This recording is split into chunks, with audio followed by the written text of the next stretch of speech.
Alors dans cette vidéo, je vais essayer de vous présenter une première loi de la physique qui fait intervenir le gradient. Et je vous propose, pour cette première fois, de rester dans le domaine de la thermique, c'est-à-dire de parler toujours du gradient de température. Alors la loi dont on va parler maintenant, c'est une loi qui exprime quelque chose, je pense, qui est connu de tout le monde, à savoir que spontanément, la chaleur a tendance à aller des corps chauds vers les corps froids. Spontanément, la chaleur va du plus chaud vers le plus froid.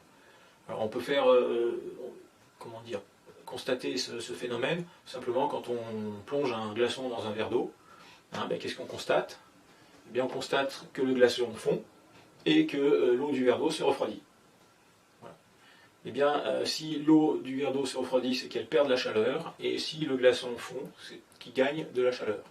Donc, clairement, dans cette expérience, eh bien, la chaleur va aller de l'eau vers le glaçon. C'est-à-dire de l'eau qui est plus chaude vers le glaçon qui est plus froid. Donc la chaleur va bien du plus chaud vers le plus froid. Voilà, on va essayer d'exprimer ça mathématiquement et de manière quantitative à l'aide du gradient. Alors pour faire ça, on va se rappeler déjà de la signification du gradient de la température. Donc le gradient de la température, on note... j'arrive pas à fermer G, c'est incroyable.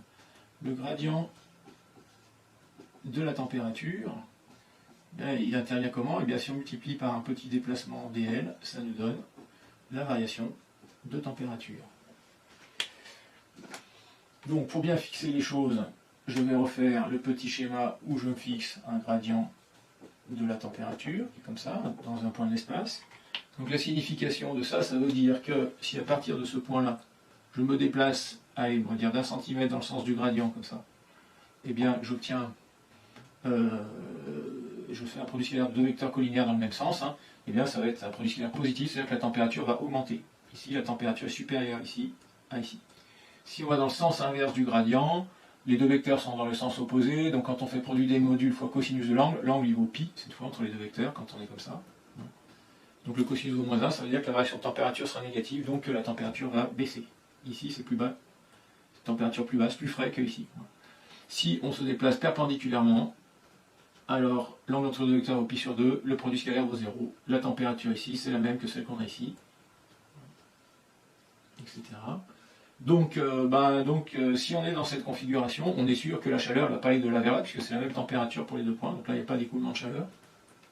Par contre, la chaleur, intuitivement, on sent qu'elle ne va pas aller du point le plus chaud, c'est-à-dire ici, vers ici. Donc la chaleur va aller dans ce sens-là. Voilà, bon, on aurait pu faire d'autres déplacements ici. Si j'avais fait un déplacement comme ça, voilà, on pourrait dire, tiens, la chaleur, bon, ici c'est plus chaud que là, ici il fait un peu plus chaud que ici, donc on peut dire, la chaleur va peut-être aller comme ça, mais enfin elle ne peut pas aller dans cette direction et dans celle-là, et elle va aller dans l'endroit, dans la direction où il y a le plus gros écart de température entre les deux points, là, c'est vraiment donc entre celui-là et celui-là, puisqu'entre celui-là et celui-là, il y aura moins d'écart de température. Voilà. Donc en fait, la chaleur, elle va se déplacer dans ce sens-là, en fait, dans le sens inverse du gradient. Donc je dessine un vecteur qui désigne le sens de déplacement de la chaleur. Et alors pour quantifier le déplacement de chaleur, on passe par le vecteur densité de chaleur qu'on a déjà vu quand je vous ai présenté le divergent. Il s'appelle JQ, celui-là. Voilà. Et il s'exprime, alors JQ, il est en watts par mètre carré.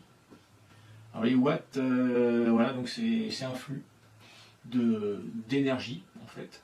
Et ce flux d'énergie, alors là on voit pas la notion d'énergie, parce que les watts c'est une unité de puissance, mais en fait, les watts c'est le débit d'énergie, c'est-à-dire ce sont des joules par seconde, divisé par des mètres carrés. Voilà.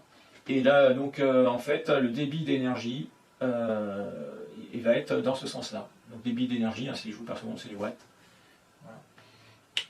Et c'est une densité d'énergie, c'est-à-dire amenée à chaque mètre carré de surface. Voilà.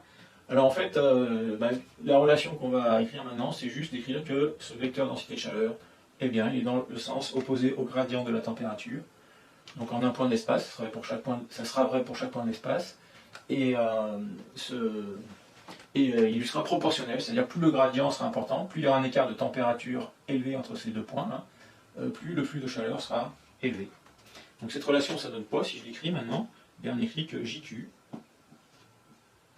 eh bien, c'est proportionnel, mais dans le sens inverse, donc je mets un moins, proportionnel à une constante de proportionnalité qu'on va appeler lambda, et fois gradient de T. Gradient de la température. Voilà, et JQ c'est un champ de vecteur. Voilà. En tout point de l'espace, on a un flux thermique qui est relié au gradient de la température. Donc lambda c'est la conductivité thermique. Lambda c'est la conductivité thermique.